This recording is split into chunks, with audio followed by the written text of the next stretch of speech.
जय गुरुदेव, जय जय गुरुदेव। श्रीमद् करुणा सागर महाराज की जय। श्री कैवल धाम की जय। श्री अविचलदास जी महाराज की जय। श्री धर्मप्रियदास जी महाराज की जय। सत्य सारे सत्य सारे सत्य सारे परम गुरु श्रीमद् करुणा सागर महाराज श्री रचित पंचम स्वसंवेद यानी पंचम सूक्ष्म वेद जंगम तिलक चिंतामणि स्कंद है तीसरा और चौपाई नंबर है 98।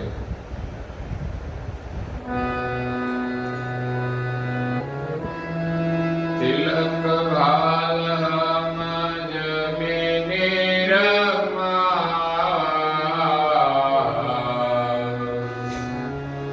सकल जीव आश्रय बर पावै। असंख्य लोक गति किए हो न मेरा तिलक भाल चकवे पति मेरा। प्रिय भक्तजनों, ज्ञान संप्रदाय के आद्य स्थापक अनंत ब्रह्मांडाधीश केवल कर्ता के परम विशेष अंश सकलता सब केवल का महान सजान जान स्वरूप को अनेक न्यायों से प्रत्यक्ष प्रमाण से प्रतिपादन करने वाले अनंत अंशों के तारणहार केवल धर्म धुरंधर नव बुद्धि के सागर महान समर्थ परम श्रेष्ठ परम विभूतिवान परम दयालु परम कृपा निधि सर्वज्ञ दिव्य परम गुरु श्रीमद् करुणा सागर जी महाराज विश्व भर के मनुष्य तनधारी चैतन्य जीवात्माओं को संबोधन करके स्वरचित पंचम सुसंवेद ग्रंथ में तीसरे स्कंद में जंगम तिलक चिंतामणि का उपदेश देते हुए अपनी अलौकिक अमृतमय वाणी में कहते हैं कि तिलक भाल हम जबी निर्मावा सकल जीव आशे ही भर पावा। भाल तिलक ललाट में करने की आज्ञा तो दी है, वो धार्मिक प्रतीक तो है ही, संस्कार है, और सभी धर्मों में एक तिलक का वर्णन किया गया है। सभी धर्म की एक पहचान भी होती है, लेकिन परम गुरु जी ने यहाँ पंचम स्वसंवेद ग्रंथ में बाल तिलक की आंतरिक गति का वर्णन किया है। थोड़ा वर्णन अगाध बोध ग्रंथ में भी है, वहां भजन विधि का वर्णन किया है कि ध्यान में कैसे बैठे। तो ध्यान में बैठने के साथ तिलक का जो संबंध है वो वर्णन किया है कि बाल तिलक क्यों करना चाहिए और हमें ध्यान कैसे करना चाहिए। ऐसे तो हमारी धार्मिक विधि विधान के साथ ललाट में तिलक करने का विधान है, तो ऐसे तो हम सब तिलक करते हैं, लेकिन यहाँ परम गुरुजी भाल तिलक की महिमा का वर्णन करते हुए कहते हैं कि सारी सृष्टि का सर्जन भाल तिलक गति से सर्जनहार ने किया है। सभी प्रकार के शरीर में रहने वाले अंश भाल तिलक गति से इसमें वर्तमान करते हैं।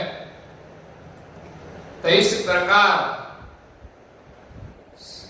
अणिअग्र गति जो अंश की है उनकी सब खोज करें। अणिअग्र गति से सर्जनहार की हम खोज करें।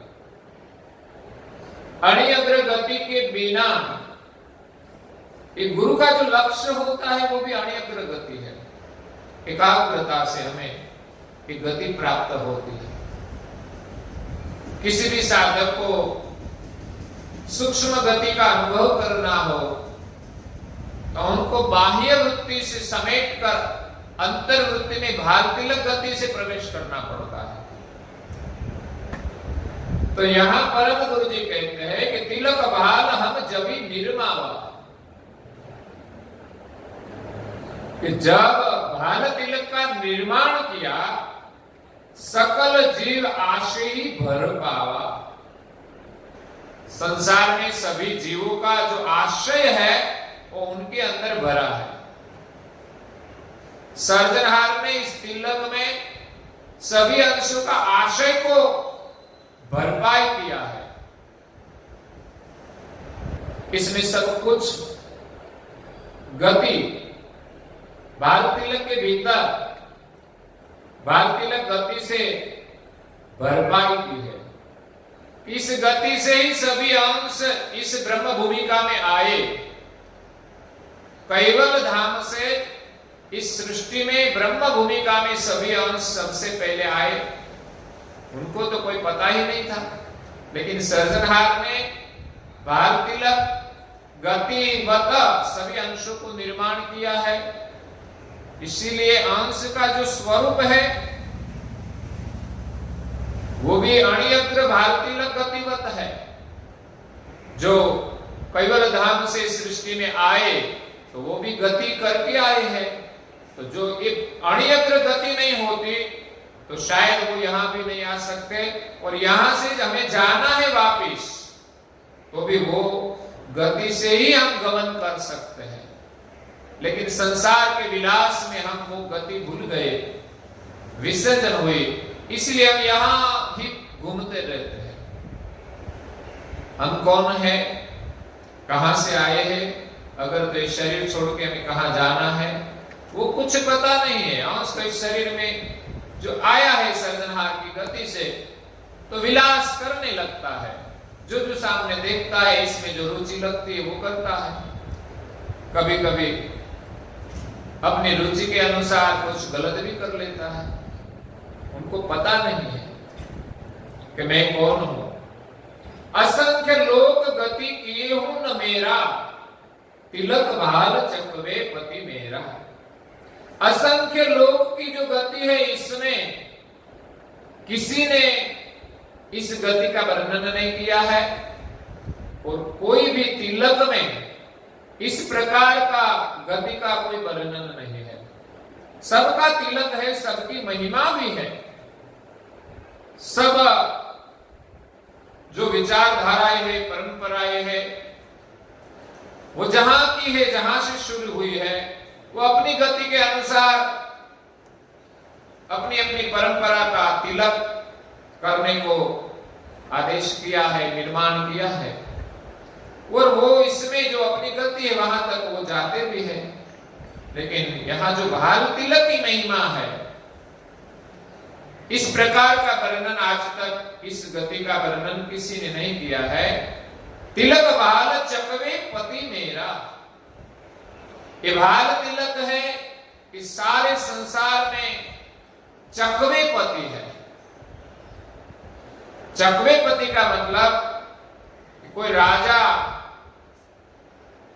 सम्राट, चक्रवर्ती होता है तो सारे विश्व में उनका साम्राज्य रहता है, उनको चक्रवर्ती कहते हैं।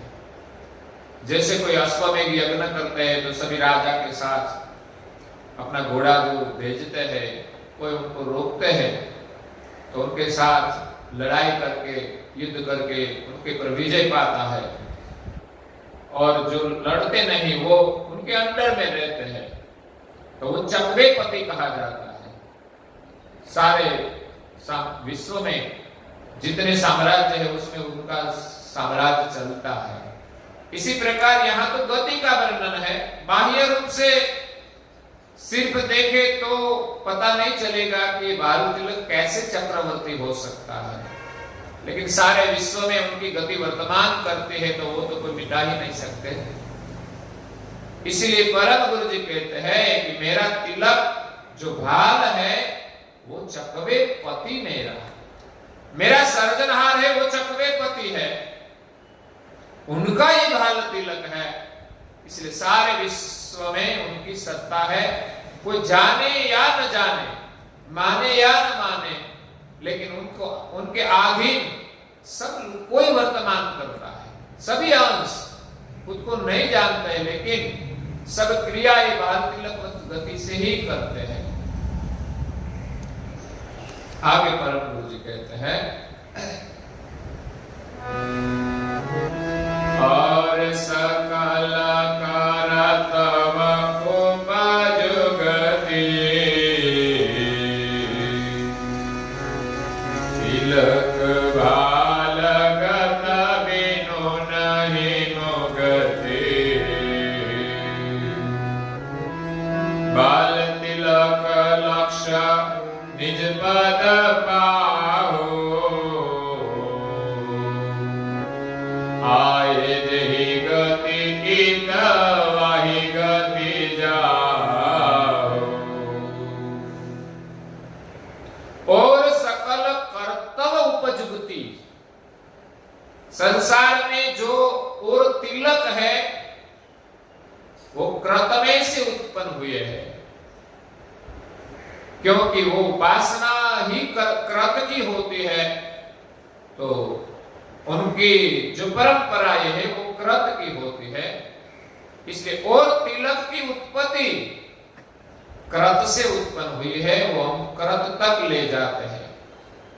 तिलक भाल गत बिनु नहीं मुक्ति। भाल तिलक सिर्फ बाह्य रूप से करना ऐसी बात नहीं है कि हमने तिलक किया तो मोक्ष हो ही गया, लेकिन तिलक करके आज्ञा का पालन करके हमें एक गति प्राप्त करनी है कि भाल तिलक गति के बिनु किसी की मुक्ति नहीं हो सकती, क्योंकि अंश की जो भाल तिलक गति है वही हमें संसार से मुक्ति प्रदान करती है। संसार की जो माया है, मैंने कल कहा था कि एक जग जंजाल है, दूसरी देव जंजाल है, तीसरी ब्रह्म जंजाल है। तो ब्रह्म ऐसे तो निराला है, लेकिन कर्ता कौन है उनकी पहचान नहीं होती, तो ये ब्रह्म जंजाल को भी हमें तोड़ना पड़ता है। तो तोड़ने के लिए एक गति तो हमें चाहिए, नहीं तो हम ब्रह्म भाव में, ब्रह्म में ही ऐसे विचरण करेंगे। तो ब्रह्म में आनंद है, जन्म मरण नहीं है, तो फिर क्या तकलीफ है। तो अहम ब्रह्म भाव में हम जिएंगे तो वास्तविक हम कर्ता के अंश है, और कर्ता के सानिध्य का सुख तो उनसे कोई विशेष होगा ही, तो वो अनुभव नहीं होगा। वहां संसार के दुखों से मुक्ति है, उनसे आनंद भी उत्तम है। संसार में तो ऐसा कोई आनंद है ही नहीं, हमें कोई चिंता नहीं, राग नहीं, द्वेष नहीं, वो भूमिका अद्भुत तो है ही, लेकिन जहां कर्ता की प्राप्ति न हो तब तक वो जो कर्ता का जो आनंद है, सुख है, वो तो कोई अलग होता है। अगर ब्रह्म भाव में क्या समस्या है कि ब्रह्म भाव में कौन गुरु कौन शिष्य, वो भी प्रश्न रहता है। गुरु ही ब्रह्म है, हम ही ब्रह्म है, तो एक समय ऐसा आता है कौन गुरु कौन चेला। वहां सर्जनहार और उनका अंश वो भी भेद नहीं रहता, और गुरु शिष्य का भी भेद नहीं रहता। गुरु तो गुरु ही होता है। तो सृष्टि के अंत तक इस गुरु गति में ही हमें आनंद करना है। मुक्ति का आनंद यही है, हम सर्जनहार के साथ जो हमें भगवान मिल जाए तो वो गुरु गति के बिना तो हम वो अनुभव रहता ही नहीं। जब हम संसार में आए तो वो गुरु गति का विसर्जन हुआ तो हम अलग हो गए, भूल गए सब। तो जब तक हम सर्जनहार के सानिध्य में रहे, सृष्टि के अंत तक सृष्टि के जितने भी अंश है सब मुक्त हो जाए तब तक सृष्टि चलेगी। बाद में सब अंश निज धाम में चले जाए तब सर्जनहार सभी अंशों को अपने स्वरूप में समाहित कर देंगे। तब तक हम किसी में मिल नहीं सकते। क्यों? कि हम जिनके सजाती है उसमें ही मिल सकते हैं। ब्रह्म प्रकाश तो अखंड रहता ही है और कर्ता का जो कृत है वो कर्ता के संकल्प से शून्य में से पंचभूत उत्पन्न हुए, महाशून्य से, और वो पंचभूत महातत्व जो है वो महाशून्य में विलीन हो जाते हैं और सारे तत्व इसी प्रकार इसमें से उत्पन्न हुए हैं। जो जिनकी सजाती है उसमें मिल जाते हैं। लेकिन शून्य से या तो ब्रह्म से अपने आप कुछ होता नहीं। वो सजान जान सत्संकल्पी जो सर्जनहार है वो जब संकल्प करे तब होता है। उनके लिए भी कई दृष्टांत दिए हैं। प्रजापति बर्तन बनाते हैं तो मिट्टी से बर्तन बनते हैं, उनका मतलब ये नहीं कि मिट्टी ही परमेश्वर है, बनाने वाला तो कोई और है, वो अलग रहता है। बर्तन मिट्टी के है, वैसे सारी सृष्टि ब्रह्ममय है, ब्रह्ममय है, लेकिन ब्रह्म वो करता नहीं है, मिट्टी के समान है। और मिट्टी के जो बर्तन बने वो सब घाट है। तो बनाने वाला संकल्प ही होता है, वो सजान जान होता है। मिट्टी को पता नहीं मुझसे क्या बनेगा, तो अपने आप भी नहीं बनता। वो सिद्धांत भी गलत है, मान्यता है। लेकिन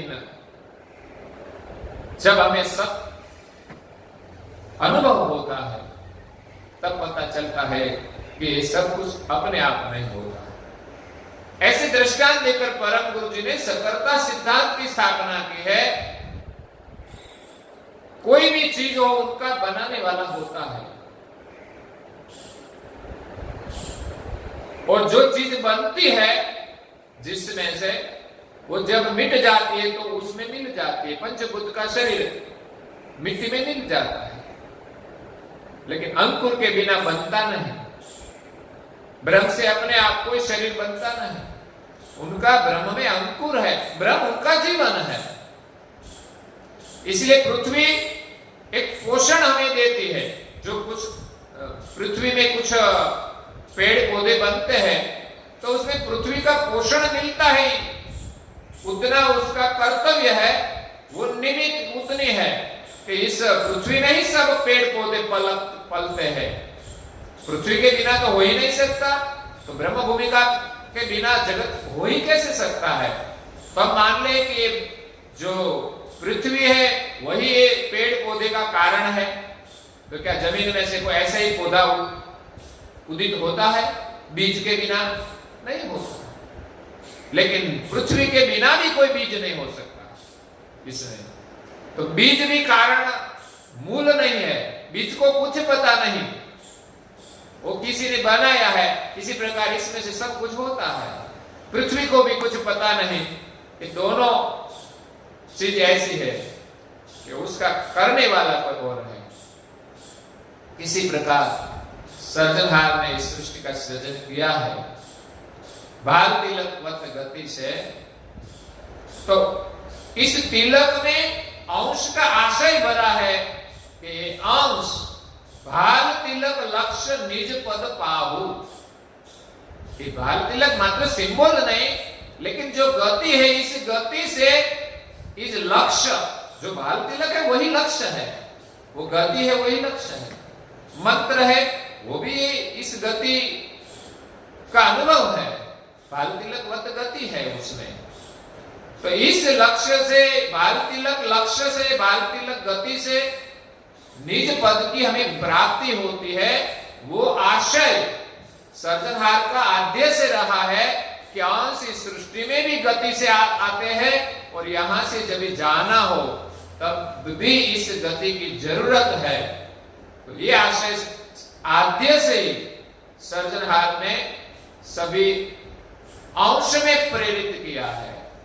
तो आए जेही गति इत वाही गति जाहु, जिस गति से वो आए यहां, तो वहां जाने के लिए ये भालू तिलक गति ही हमें वहां पहुंचाती है, जो हमें निज घर जाना है।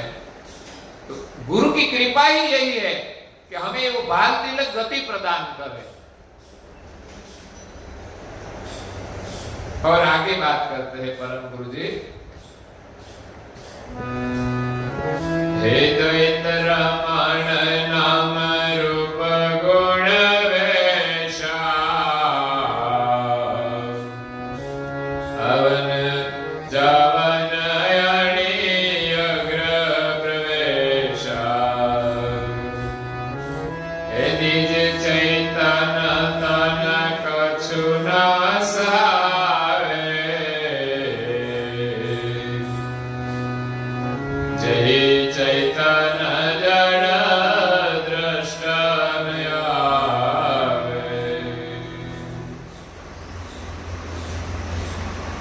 द्वैत रमण नाम रूप गुण वेशा। नाम रूप और गुण ये तीन जो वर्तमान करते हैं वो सब नाशवंत है,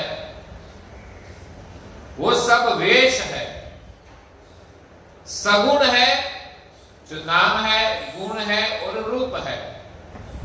तो भगवान का स्वरूप नाम रूप गुण युक्त नहीं है। जो अवतार लिए वो सगुण का था, ब्रह्मांड में भी सगुण रूप में ही है। उनको मान ले कि वो निर्गुण है, वो बात अलग है। लेकिन आवन जावन अणि अग्र प्रवेशा, इस नाम रूप गुण के जो वेश है इसमें अंश द्वैत रमण करते हैं। सर्जनहार से अंश द्वैत हुए, अपने सर्जनहार के स्वरूप से अंश अलग हुए, द्वैत होकर इस संसार में रमण करते हैं। आवन जावन अणि अग्र प्रवेशा, तो वो सर्जनहार के सानिध्य से इस संसार में आए और शरीर में प्रवेश किया, तो वो अणि अग्र गति से अब वापिस जाना है तो भी अणि अग्र गति से। निज चैतन तन कछु ना सहावे, निज चैतन जो है शरीर को चलाने वाला, उनका जो तन मतलब उनका जो स्वरूप है, निज चैतन तन कछु ना सहावे, जेहि चैतन जड़ दृष्ट ना आवे। वो चैतन जड़ दृष्टि से समझ में नहीं आता, वो दिखाई नहीं देता। अंश जब निज धाम से यहां आए तो नाम रूप गुण के शरीर में विचरण करते हैं। तो निज चैतन्य का जो स्वरूप है नाम रूप गुण, इसमें वो दिखाई नहीं देता। नाम रूप गुण इस चैतन्य को स्पर्श नहीं करता, तो वो शरीर से अलग है। अणि अग्र गति से इस संसार में आए वो चैतन्य जड़ की दृष्टि में नहीं आता, जड़ दृष्टि से उनका अनुभव नहीं होता। जो जड़ दृष्टि जहां तक है, आखिर तो ब्रह्म का लक्ष्य है, वहां तक जड़ दृष्टि है। ब्रह्म से आगे जो चैतन्य का लक्ष्य है, ब्रह्म सम चेतन है, पूर्ण चेतन नहीं है। तो संसार के जो नाम रूप गुण युक्त जो जप है सब, ऐसे तो जप भी जड़ है सब। क्यों? कि वो सब कृत के जाप है, कृत की रचना है। जो चाहे ईश्वर हो, उनके जो देह है, उनके जो नाम है, उनको सतनाम मान ले तो बात अलग है। सब लोग अपने अपने लक्ष्य को सतनाम कहते हैं। करुणा सागर महाराज उनके लक्ष्य को सतनाम कहते हैं। नारायण दास जी बाबू जी कहते हैं कि श्रीमंत कुबेर सतनाम, श्रीमंत कुबेर का जो नाम है वो सत है, उसने जो नाम दिया है वो सत है। तो कबीर जी के भी ऐसे कहते हैं सतनाम साहेब। तो उसमें ऐसा मानते हैं कि कबीर जी परमेश्वर है, तो सभी को उसको मानना चाहिए। ऐसे कबीर नाम का यही अर्थ करते हैं। कबीर का मतलब क्या है कि कक्का केवल एक है और बब्बा बीज शरीर, ररा सब गट रम रहाता का नाम कबीर। तो उसने एक परिभाषा बनाई कि यही जगत का कारण है।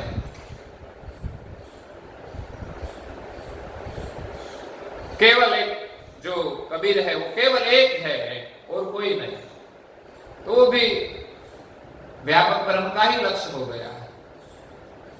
जैसे कबीर जी ने हाथ दिया, वो तो ऐसे कहते हैं कि उसको पता ही नहीं सबको।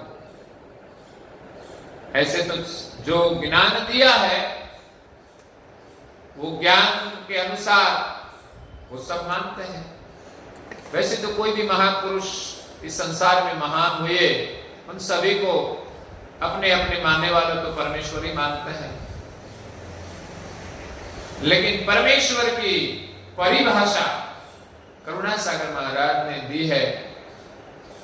वो सारी सृष्टि में सभी को एक बार मानना ही पड़ता है, क्योंकि वहां और दूसरा मत रहता ही नहीं। और ऐसा नहीं कि हम जो कहे वो सच है, सच को प्रमाणित करना पड़ता है पूर्ण रूप से। तो परम गुरु का जब सिद्धांत हम समझे और सामने और सिद्धांत रखे, तब हमें संशय होगा कि इसमें कुछ क्या फर्क है। सर्जनहार की परिभाषा क्या हो सकती है? जो शरीर में रहने वाला, नाम रूप गुण के शरीर में रहने वाला अंश चैतन्य दृष्टि में आता नहीं, उसके लिए कहते हैं सही चैतन्य जबी बाये दृश्य रूपा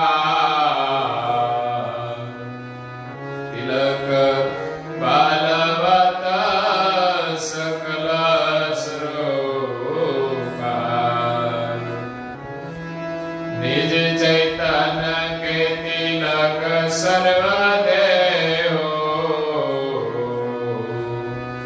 सोई नमूने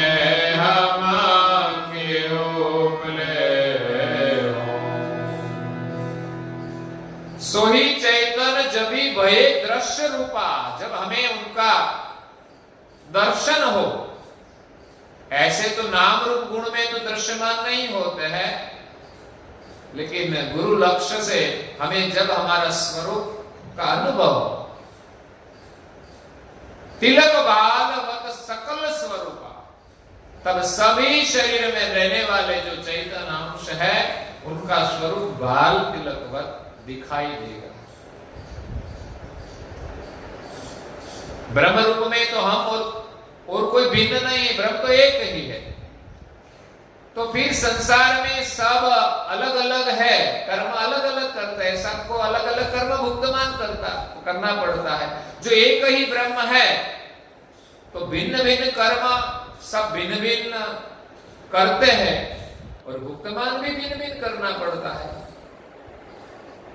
तो वो अंश के रूप में अलग है, लेकिन ब्रह्म में संभव नहीं है कि ब्रह्म तो पूरा व्याप है, इस ब्रह्म में ब्रह्म का ही अंश रहता है क्या? कि जो अपना कर्म भिन्न भिन्न रूप में करके वो भुगतमान करते हैं, वो अलग कोई चीज होती है। उनकी सजाती व्यापक में अलग नहीं रह सकती। और घाट में तो जो प्राण है वो तो सर्जनहार ने इस प्रकार बनाए हैं, एक अंकुर, और इसमें इस प्रकार प्राण तत्वों के माध्यम से वर्तमान करते हैं। नहीं तो एक ही ब्रह्म है, एक ब्रह्म द्वितीय नास्ति। तो इसमें तो कोई भिन्न भिन्न अंश भी नहीं रह सकते। कृष्ण ने कहा कि एकोहंग व्याप, एकोहंग व्याप, एक ब्रह्म व्याप है, द्वितीय नास्ति। एक प्रभात पद ने कहा है, एकोहंग व्यापी दोती नास्ति कृष्ण कहो, ईश पद सुरयो जो ने जागी। कहे कुबेर सर्व सार सिद्धांत निज पति परम शुद्ध पूर्ण लागी।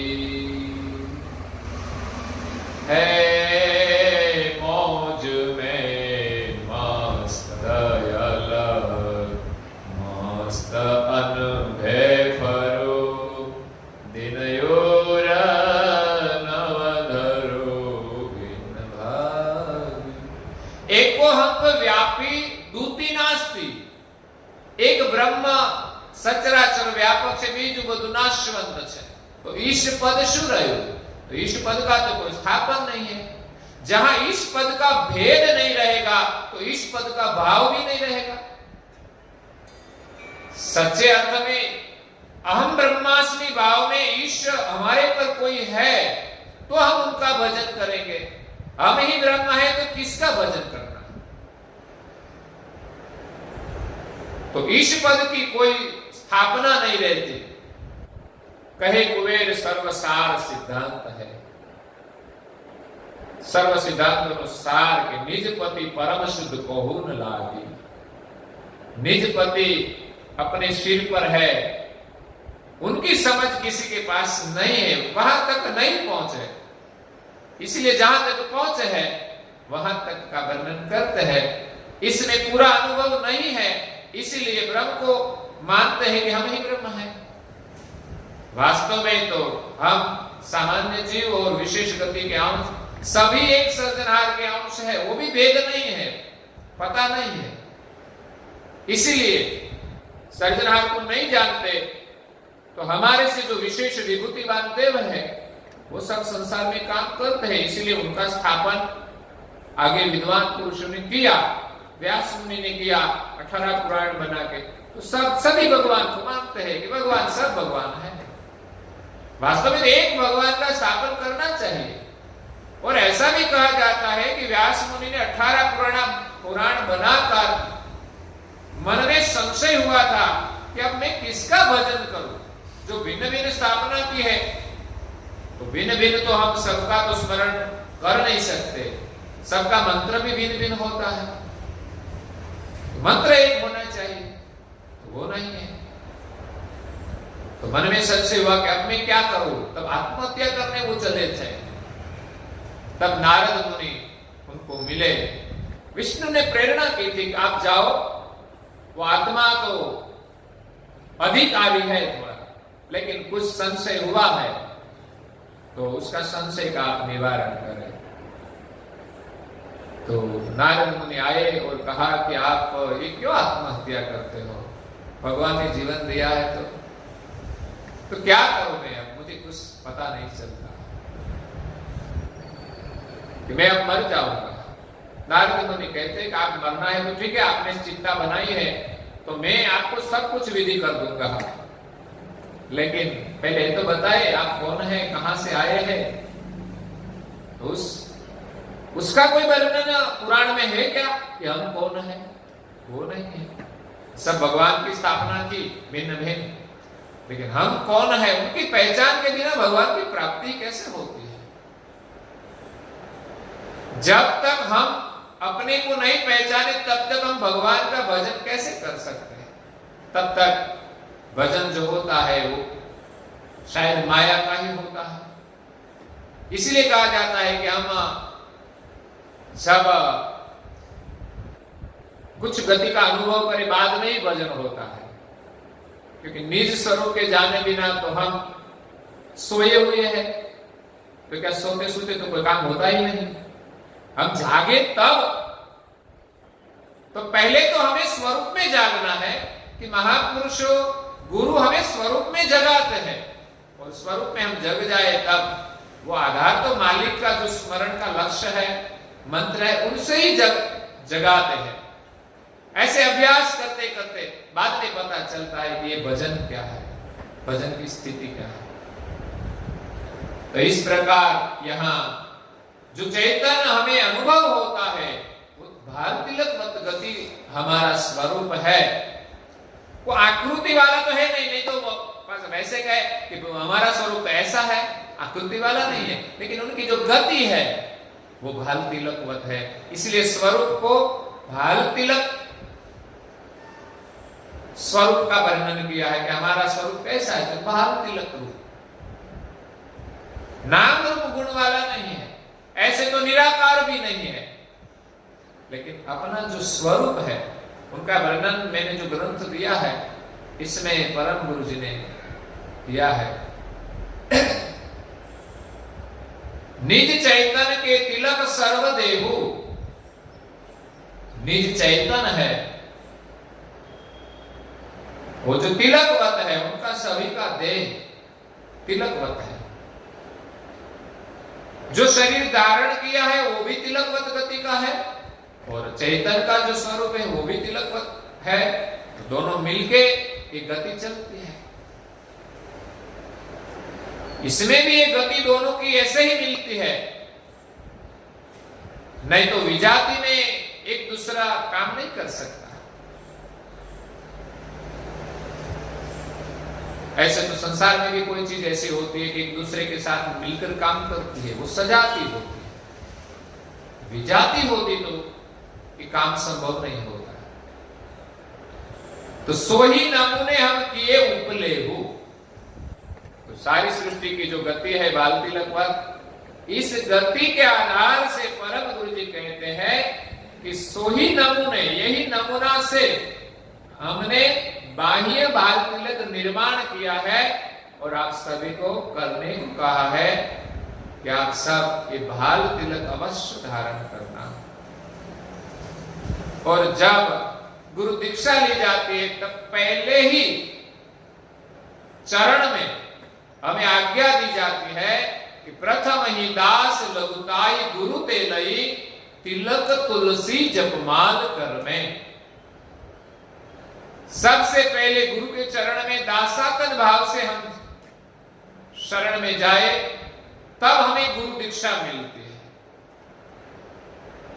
ये तो सभी परंपरा रही है सब में कि जो गुरु दीक्षा लेने को जाता है तो उनके प्रति दास भाव होता है, तब वो गुरु दीक्षा लेता है। सबके प्रति आदर भाव तो होता ही है, लेकिन गुरु के प्रति विशेष नम्रता का भाव होता है, दासातन भाव होता है।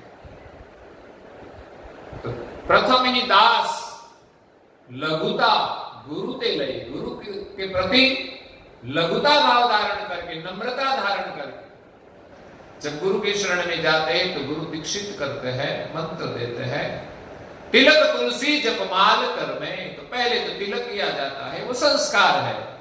और यहां तो हमारा परम गुरु जी ने जो तिलक दिया है उनका आशय गति का है, ध्यान के साथ भी जुड़ा हुआ है, लेकिन सारे ब्रह्मांड की जो बाल तिलक की गति है उनका वर्णन एक पूरे अंग में किया है, जिसमें लगभग 125 चौपाइयां है।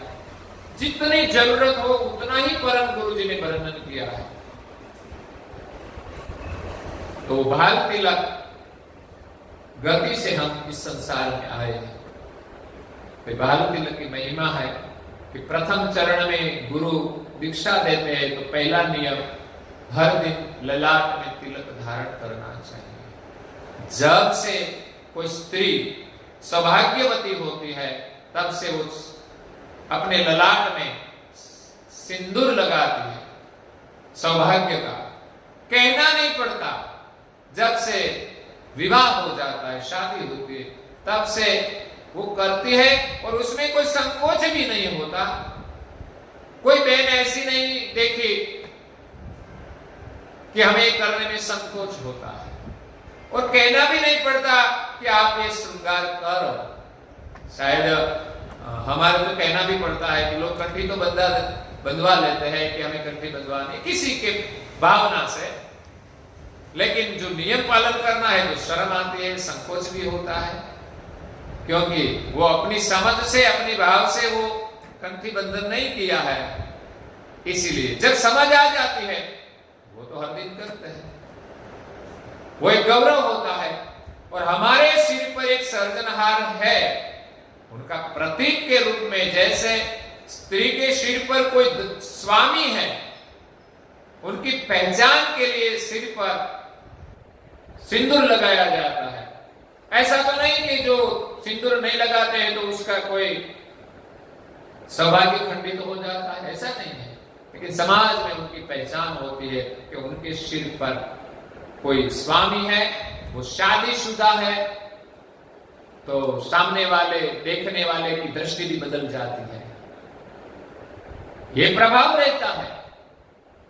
तो माया का जो प्रभाव होता है ना, तो जिसके सिर पर ऐसे स्वामी का तिलक धारण किया हो कि जिनका स्वामी भी समर्थ हो, तो वहां माया भी नतमस्तक हो जाए, इसीलिए बाल तिलक बनाया है।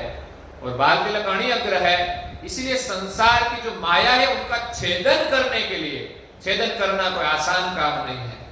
चाहे कई महापुरुषों ने संसार की माया तो छोड़ दी, तो आगे देव की माया आ गई, तो वहां भी किसी के छोड़ दी तो आगे ब्रह्म माया आ गई, तो उनको भी हमें छेदन करना है, तो अणिअग्र गति तो चाहिए। इसीलिए यही नमूने, ये बाहर का बाल तिलक परम गुरु जी ने निर्माण किया है। तो पहले चरण में कहा कि तिलक तुलसी जपमाल करने, तिलक करना और जप करने के लिए तुलसी की माला लेकर नियत से जप करना, ये दो नियम प्रधान है। बाद में इनके साथ आचार संहिता जुड़ी है कि हमें कैसे रहना है। तो भजन के लिए एक दो चीज करनी है उसमें प्राप्त करने के लिए, वो साधन है। इसमें हमारी श्रद्धा होगी तब हमारा काम होगा। जो नियम दिया है उतना हम करें, और उनके साथ कैसे हम रहे उसका भी नियम दिया है। तो इसी प्रकार परम गुरु जी ने यहाँ भाल तिलक की महिमा का वर्णन किया है, आगे भी और करते हैं, तो हम कल सुनेंगे। आज हमारा समय होता है तो यहाँ विराम लेते हैं। सबके जलसा है। श्रीमद् करुणा सागर महाराज की जय, कैवल धाम की जय, श्री हरिचंदास जी महाराज की जय, श्री धर्म प्रियदास जी महाराज की जय। सत केवल साई, सत केवल साई।